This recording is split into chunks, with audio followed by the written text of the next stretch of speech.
see a design thinking based topic on synchronous counters. Okay. So you know that we are following design thinking pattern where we have 5 stages in it. Uh, First one is empathy, then define, ideate, prototype, and test. Okay. So we will be seeing synchronous counters in terms of design thinking manner. You know that already we have seen that there are two counters, synchronous and asynchronous counters. So in asynchronous counters, your clock pulse will be given separately to each and every flip-flop. You are designing counters using only flip-flops. So flip-flops, the clock pulse is very important parameter. So in asynchronous, separate clock pulses will be given to each and every flip-flop. Whereas in synchronous, you'll be giving a common clock pulse to all the flip-flops. So I will give you a few minutes for discussion. So you discuss among yourselves and you can share your points based on the design thinking now. So you can start your discussion now.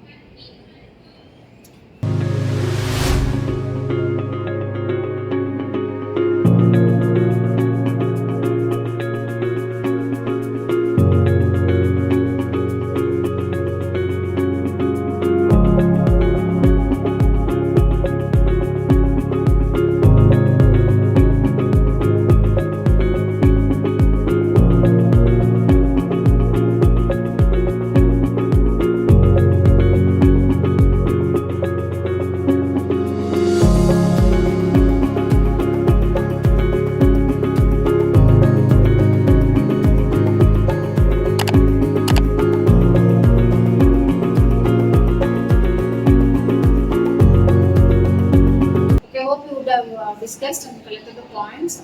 Okay, we can start. Who is going to start with the empathy part?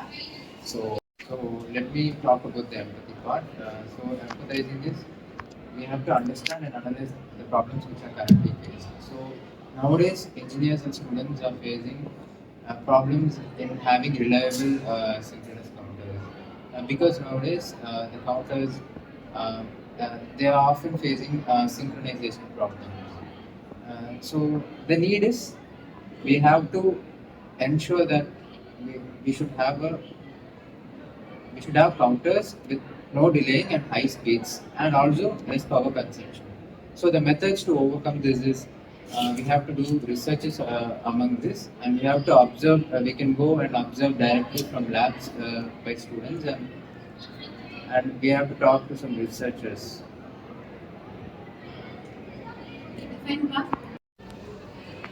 Let me talk about different part. Electronics interface in synchronization.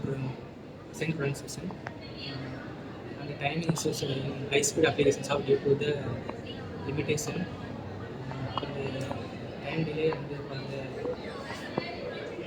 the center.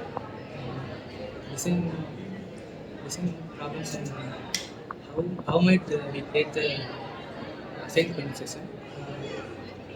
That is, we made the current system set. Next, who is going to talk about the ideal part? I'm going to talk about the ideal part. Designing a 4-bit synchronous counter using D flip-flop for better speed and reliability. Using D flip-flop with the enabled lines using of piece of control by adjusting the integrating of programmable synchronous counter with adjustable down sequence counter by using the external clock signal for compatibility and reusability. Next, who is going to talk? Okay, here I am going to talk about the prototype. There are various steps. The first is use B flip-flop to create a 4-bit synchronous counter and connect the flip-flop.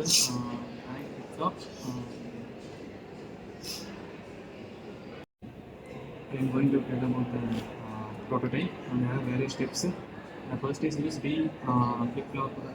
Connect the flip-flop in such a way that receives clock signals simultaneously.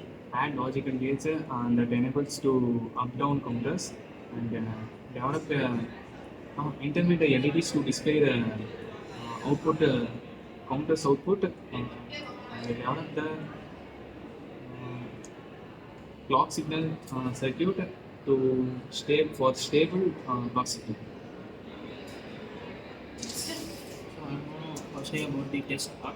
The main goal of the test is to ensure the synchronous and the accuracy at high speed. So there are 4 steps involved under testing.